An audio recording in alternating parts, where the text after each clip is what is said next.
With Battlefield 2042 being right around the corner, Call of Duty is in very big trouble, as they did have in 2019 the most pre-order game in June and did sell about $1 billion worth of Warzone before the release of Cold War. Battlefield 2042 is probably going to be taking the spotlight this year for best game or best shooter of the year, and possibly next year with the new game mode that they released called Portal, and they're going to be releasing Hazard Zone, which they have not had a whole lot of details on, but as far as we know right now, it does seem like this year is going to be the year for DICE, kind of like 2016 with Battlefield 1. We're not going to talk about 5 because Battlefield 5 was not the game that everyone liked, but this year's Call of Duty, is, with the leaks that are being said, it is actually going to be a World War II game, maybe early Korean War.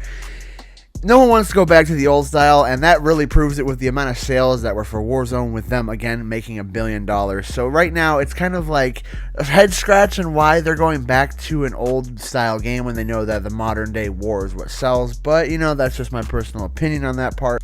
But moving on, in a few days we have a short film coming out from DICE themselves called Exodus. It has something to do with the Ravenheart. I think that's what the ship is called. I think it's been mentioned before in the trailers. Anyways, there is on an average 210 to 240 people just waiting for this trailer, and we're 5 days out as of recording this video. So whenever they end up releasing this trailer, I'll probably have a video on how or whatever happened in the said video. But at the same day, they're also going to be releasing a closed alpha for a certain amount of people. You can get into a waiting list. There's probably like 40,000 people to 20,000 people. It's a big number jump of people waiting to get into this, but only like maybe 1,000 to 2,000 people are actually going to get the code, if that. And, you know, the same day we're probably going to get leaks, even though DICE has been saying, hey, don't leak our game, we will sue you, we'll copyright strike you, all this kind of stuff. I'm not going to be showing any of that footage on my channel until the demo, or I should say the beta, after you pre-order the game and stuff, comes out in September. But on the other hand, Call of Duty this year is going to suffer the consequences because Activision is currently in a lawsuit, as everyone has seen in the past week.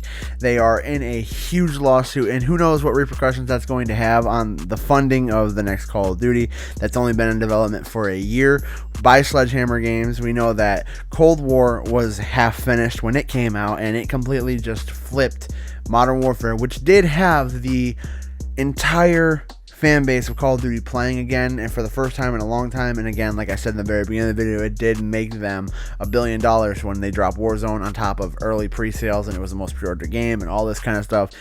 So I do think this year Call of Duty is going to suffer because they decided to choose to go back in time where all games are going forward, because it seems to be making the most money. Everyone thoroughly enjoyed Modern Warfare 2019. All in all, most people enjoyed that game. It was the better game in a very long time, because we've had a lot of shit games recently, and now we finally had a good solid one, and they did not choose to run with it. They decided to just move on and keep doing their year after year thing that they're doing. And now we have Cold War, which was at the time of release unfinished, and we're definitely going to have an unfinished game from Sledgehammer because it's been a year, actually maybe 6 months of development, and that's it. And with them showing all of that, it's kind of upsetting to see Call of Duty take this chance, because the fact that Infinity Ward caught everyone off guard so bad, and then on top of that, Rona dropped, and we lost a lot of good potential in these games. But now we have Battlefield, which is going to take the spotlight from, or take the torch and continue running from, Modern Warfare 2019.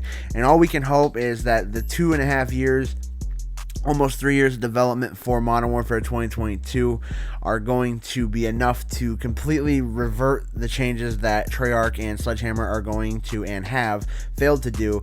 Right now, the current state of Warzone is collapsing. It's sad to see this game completely fall apart because of unfinished products that they decided to do.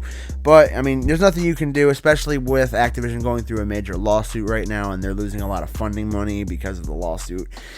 All in all, it's upsetting, but EA has nothing to do with Battlefield 2042. At least that's what DICE has said. They've had very little to do with it, except maybe funding.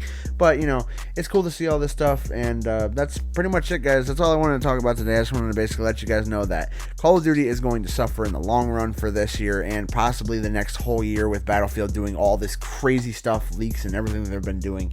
So that's really all, like I said, that's all we're going to be talking about today. If you guys did enjoy it, please leave a like on the video. Do not forget to subscribe. Go follow me on Instagram, Twitter, and Twitch at FatalShotty. I will catch you guys again soon. It has been FatalShotty. Peace.